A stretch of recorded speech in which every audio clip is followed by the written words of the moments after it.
అడికి దిగారు. హైదరాబాద్ లో అడుగు పెట్టగానే టీఆర్ఎస్ పై విమర్శనాస్త్రాలు సంధించారు. ఓ కుటుంబం కోసం తెలంగాణ పోరాటం జరగలేదని, భవిష్యత్తులో బీజేపీదే అధికారమని జోసిన్ చెప్పారు. కుటుంబ పార్టీలు అవినీతితో దోచుకుంటాయనే విషయాన్ని ప్రజలు అర్థం చేసుకుంటున్నారని అన్నారు. के मेरे प्यारे भाई और बहनों की है, तेलंगाना की जनता की है। साथियों, एक और भाजपा की लड़ाई तेलंगाना के भविष्य के लिए है, तो दूसरी ओर ये लड़ाई तेलंगाना के सम्मान, स्वाभिमान और पहचान की भी है। यहां एयरपोर्ट से बाहर आते ही तेलंगाना की जो हवा मैं महसूस कर रहा हूं, ये जो मैं दृश्य देख रहा हूं, ये तपती धूप में आप लोगों का उत्साह उमंग देखता हूं।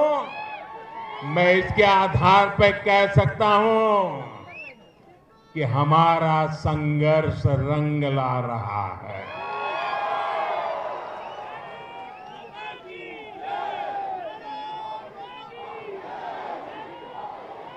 पिछले दिनों अलग अलग चुनावों में भाजपा की जीत इस बात का स्पष्ट संकेत है कि तेलंगाना में अब लोगों ने मन बना लिया है। तेलंगाना में अब बदलाव पक्का है। तेलंगाना में अब भाजपा तय है। साथियों, भाजपा ने पिछले 8 सालों में सबका साथ, सबका विकास, सबका विश्वास और सबका प्रयास के मंत्र के साथ देश की निरंतर सेवा की है। गरीब, पिछड़ा, दलित, आदिवासी, हमारी माताएं बहनें, हमारे अंत्योदय के सारे साथी भारतीय जनता पार्टी के लिए उनका उत्कर्ष, ये हमारी आस्था है। देश का सम्मान देश के गरीब, मजदूर और किसान के सम्मान से जुड़ा है। आज गरीब से गरीब व्यक्ति भी सपने देख सकता है, स्वाभिमान से जीवन जाने का प्रयास कर सकता है। हमने हर गरीब को शौचालय देने का वायदा किया, उसे पूरा किया। हमने गरीब को देश की आर्थिक मुख्य धारा से जोड़ने का संकल्प लिया, जन धन योजना खातों के जरिए उसे पूरा किया। हमने गरीब माताओं बहनों को धुएं से आजादी देने की बात कही, उनके नाम पर उन्हें पक्का घर देने की बात करी।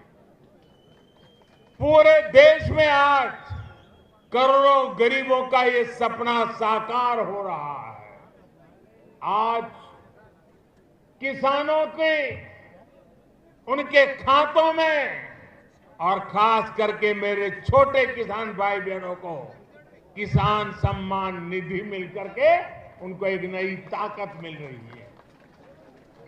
मुद्रा योजना और स्वनिधि योजना जैसे प्रयासों से लाखों करोड़ों युवाओं के लिए स्वरोजगार के अवसर बन रहे हैं।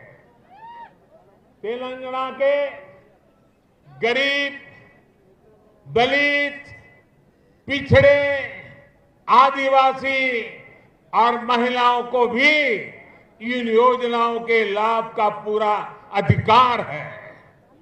लेकिन दुर्भाग्य से यहां इन योजनाओं के नाम बदलकर इन पर भी सियासत हो रही है। आप सियासत करिए, जनता के दिलों से न नाम हमारा हटा सकते हैं, न हमारा नाम मिटा सकते हैं, क्योंकि हम गरीबों के लिए जीने वाले लोग हैं। जी जान से गरीबों का कल्याण के लिए समर्पित लोगों की हमारी परंपरा है।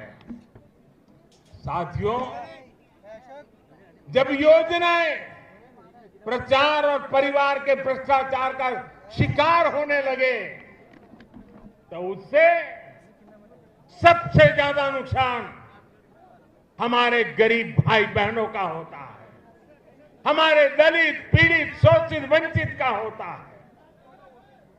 भाजपा के कार्यकर्ताओं का दायित्व है इस सच्चाई को तेलंगाना के हर एक नागरिक तक लेकर जाएं। भाई और बहनों, हम सब जानते हैं कि तेलंगाना का सामर्थ्य क्या है, यहां कितनी संभावनाएं हैं। हम चाहते हैं कि तेलंगाना तेजी से विकास की रफ्तार पकड़े। साथियों, 21वीं सदी का नया भारत, आत्मनिर्भर भारत और मेक इन इंडिया के सपनों को लेकर आगे बढ़ रहा है।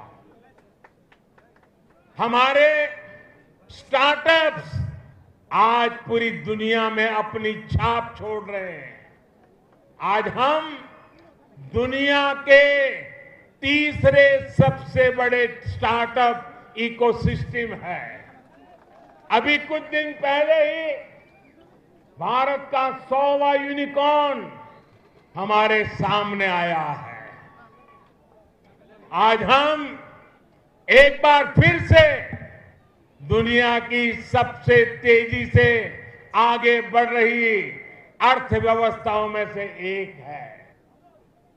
हमारी इस ग्रोथ स्टोरी का सबसे बड़ी भूमिका टेक्नोलॉजी की है। टेक्नोलॉजी का नेतृत्व दे रहे हैं हमारे युवा नौजवान साथी। और बात जब टेक्नोलॉजी की हो और तेलंगाना के युवाओं की क्षमताओं के बिना ये बात कभी पूरी नहीं हो सकती। इस क्षमता के पूरे इस्तेमाल के लिए तेलंगाना को एक प्रोग्रेसिव और ईमानदार सरकार की जरूरत है। ये सरकार केवल भाजपा ही दे सकती है। साथियों, आधुनिक ज्ञान विज्ञान के इस युग में मैं तेलंगाना के लोगों को एक और बात के लिए भी सतर्क करना चाहता हूं। आज के इस युग में अभी भी 21वीं सदी में भी जो लोग अंधविश्वास के गुलाम बने हुए हैं, वो अपने अंधविश्वास में किसी का भी नुकसान कर सकते हैं। ये अंधविश्वासी लोग तेलंगाना के सामर्थ्य के साथ कभी न्याय नहीं कर सकते। साथियों, मुझे याद है जब मैं गुजरात में मुख्यमंत्री था तो वहां भी कुछ ऐसे कुछ शहरों की पहचान बना दी गई थी कि उस शहर में कोई मुख्यमंत्री जा नहीं सकता है, अगर वहां जाएगा तो उसकी कुर्सी चली जाएगी। भाइयों बहनों, मैं डंके की चोट पर वहीं पर जाता था, बार बार जाता था।